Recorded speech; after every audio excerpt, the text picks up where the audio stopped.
Coastal Karnataka ভ্রমণের আজ দ্বিতীয় দিনে গোকর্ণ থেকে আমরা যাচ্ছি ইয়ানা কেভ, বিভূতি ফলস এবং মির্জান ফোর্ট। এই তিনটি দ্রষ্টব্য দেখে সন্ধ্যের নাগাদ পৌঁছে যাব হন্নাভার। এখন যাচ্ছি গোকর্ণ থেকে 48 কিলোমিটার দূরে ইয়ানা কেভ। রাস্তাটি অপূর্ব সুন্দর, কাঠগড় ফরেস্ট রেঞ্জের ভিতর দিয়ে যাচ্ছি। ইয়ানা কেভ বা ইয়ানা রক এটি তৈরি হয়েছে ব্ল্যাক ক্রিস্টাল কার্স্ট লাইমস্টোন দিয়ে। দেখে মনে হয় যেন কোনো আগ্নেয়গিরির অগ্নুৎপাতের ফলে সৃষ্টি। এটি এন্ট্রি গেট, গাড়ি এখান পর্যন্তই আসবে। এরপরে হাফ কিলোমিটার থেকে 1 কিলোমিটার পর্যন্ত হাঁটা রাস্তা, যেটি খুবই আয়াসসাধ্য এবং জঙ্গলের মধ্যে দিয়ে ছাওয়ায় ছাওয়ায় খুবই সুবিধাজনক।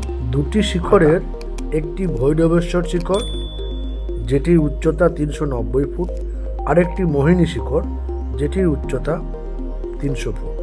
এটি ভৈরবেশ্বর শিখর। এই ভৈরবেশ্বর শিখরের নিচে যে মন্দিরটি আছে স্বয়ম্ভু শিবের, তারই মন্দির, এবং এইটা দিয়েই প্রবেশ করতে হয়। তারপরে এই সিঁড়ি দিয়ে উঠে গুহায় প্রবেশ করতে হয়। মন্দিরের ভিতরে ছোট্ট গুহার মধ্যে স্বয়ম্ভু শিবলিঙ্গের মাথার উপরে পাহাড়ের ছাদ থেকে অবিরাম গতিতে জল ঝরে পড়ছে।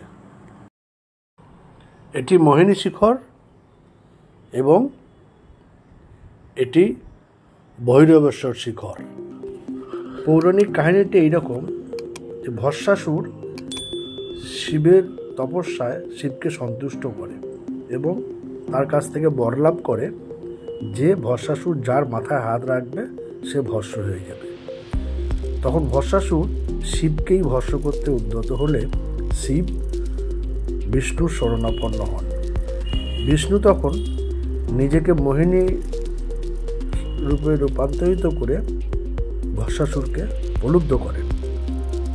ভস্মাসুর মোহিনী রূপে মুগ্ধ হয়ে তাকে বিয়ের প্রস্তাব দিলে মোহিনী তখন তাকে নৃত্য প্রতিযোগিতায় অংশগ্রহণ করতে বলে এবং তার কাছে নাচ শিখতে বলে। তো সেই নাচ শিক্ষাকালীন মোহিনী এমন একটি মুদ্রা করেন যেটি মাথায় হাত দিয়ে সেই নাচটি করতে হবে। তো ভস্মাসুরও যথারীতি তার মাথায় হাত দেয়, নিজের মাথায়, এবং নিজে ভস্ম হয়ে যায়। এই হলো এখানকার কাহিনী। গুহার ভেতরে ছবিটি দেখুন, কি অপরূপ সৃষ্টি। বিভিন্ন রঙের, বিভিন্ন ধরনের গঠনশৈলী। খুব একটা ট্যুরিস্ট আমরা ওখানে দেখতে পাইনি, তবে একটি বিদেশি দল সেখানে ছিল। তারা বিভিন্ন ধরনের ক্যামেরা এবং বিভিন্ন লাইট নিয়ে এখানে প্রবেশ করেছিল।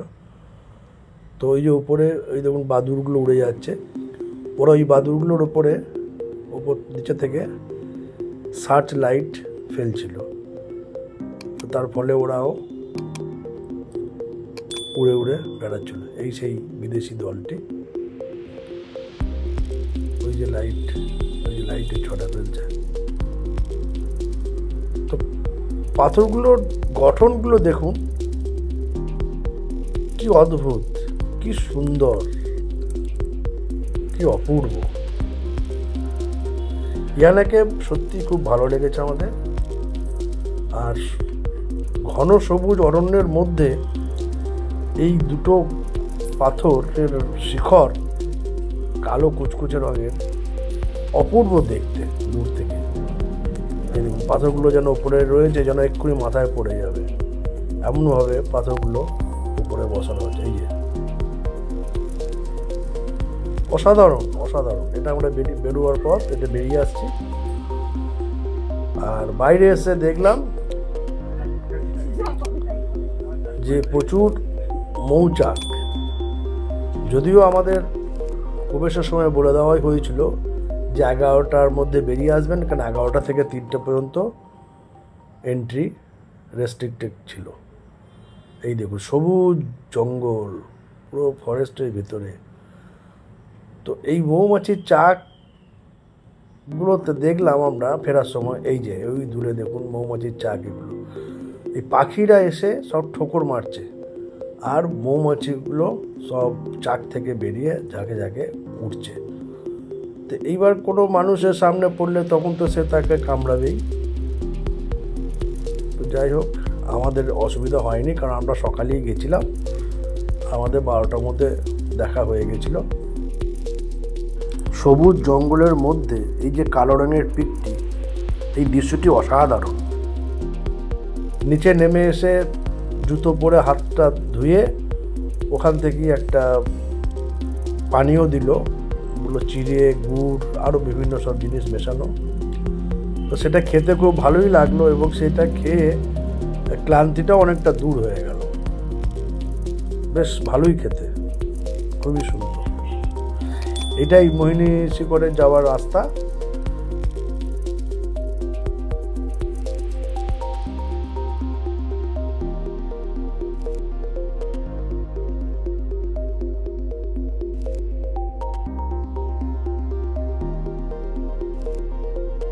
লোকাল লোকেদেরই আনাগোনা বেশি, এরা সব লোকাল। এটাই মূল মন্দির। লোকাল আর ফরেনারদেরই ভিড় বেশি। আমরা এখন ফিরে যাচ্ছি পার্কিংয়ের দিকে। মাটিগুলো দেখুন আয়রন ওর মতো, পুরো ছাই, কালো ছাইয়ের মতো।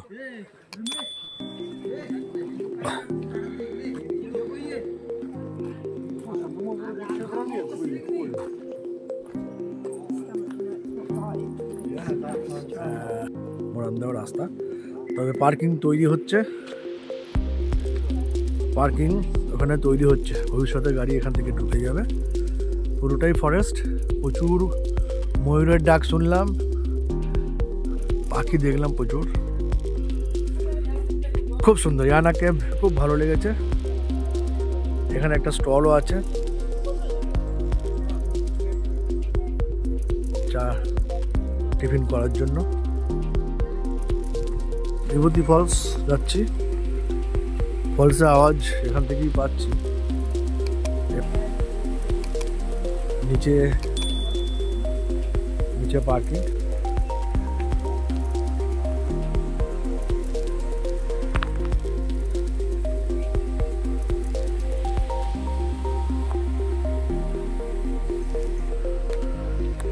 এখান থেকে 1 কিলোমিটার বলছে। কিছুটা সিঁড়ি, কিছুটা রকি রাস্তা, স্টোন আছে, রকি স্টোন।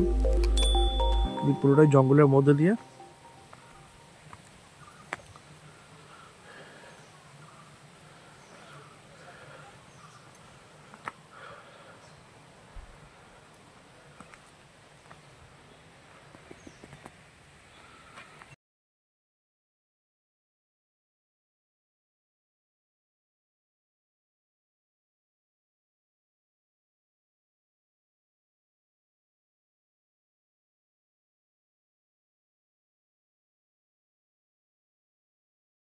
বিভূতি ফলস যাওয়ার রাস্তা, কিছুটা সিঁড়ি ছিল, তারপর পুরোটা এরকমই।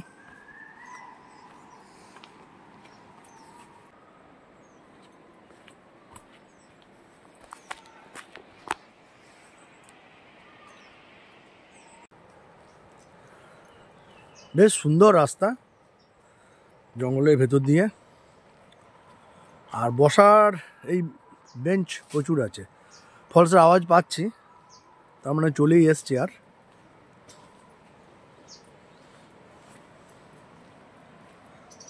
বাহ, খুব সুন্দর। Natural oxygen bank, protect forest.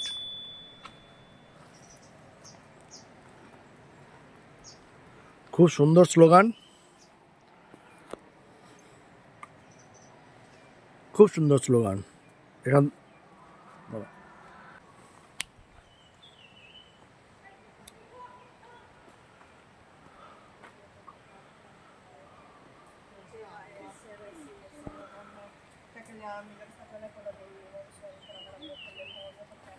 perché c'è acqua.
বিভূতি ফলস দেখে আমরা রাস্তার ধারে এই হোটেলটিতে দুপুরের খাওয়া সেরে চলে গিয়েছিলাম মির্জান ফোর্ট। গোকর্ণ থেকে মাত্র 22 কিলোমিটার দূরে এই ফোর্টটির অবস্থান। 16 শতকে ভারতের দক্ষিণে বিজয়নগর সাম্রাজ্যের অন্তর্গত এই প্রদেশে তখন এক রানী রাজত্ব করতেন। তার নাম রানী চেন্নাভারাই। তিনি একা 54 বছর ধরে এই এলাকায় শাসন করেছেন। রানী চেন্নাভারাই পর্তুগিজদের আক্রমণ এই এলাকায় প্রতিহত করেছিলেন, তাই তার নাম আজও ইতিহাসে স্বর্ণাক্ষরে লেখা আছে। তিনি এই ফোর্টটি 1552 সালে প্রতিষ্ঠা করেন। তাকে পেপার কুইন নামে অভিহিত করা হতো, কারণ তার রাজত্বকালেই মশলা চাষের এখানে প্রভূত উন্নতি হয় এবং এই মশলা ইউরোপ ও আরব দেশে রপ্তানি হতো। তাই তিনি পেপার কুইন নামে খ্যাত, বা মশলা রানী বলে তিনি খ্যাত ছিলেন। পুরো দুর্গটি এখন ধ্বংসের মুখে, তবু যেটুকু আছে সেটুকুও দেখতে খুবই ভালো লাগে, অন্তত আমাদের লেগেছে। এবং দুর্গটি একদম অগ্রাসনী নদীর ধারে।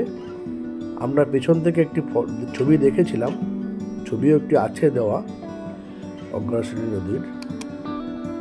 খুবই সুন্দর লাগেছে, আমাদের ভালো লেগেছে। এই ছিল আমাদের কোস্টাল কর্ণাটকের দ্বিতীয় দিনের ভ্রমণ। সাথে থাকার জন্য ও ভিডিওটি দেখার জন্য ধন্যবাদ। যদি কোনো প্রশ্ন থাকে অবশ্যই করবেন, যথাসম্ভব উত্তর দেওয়ার চেষ্টা করব।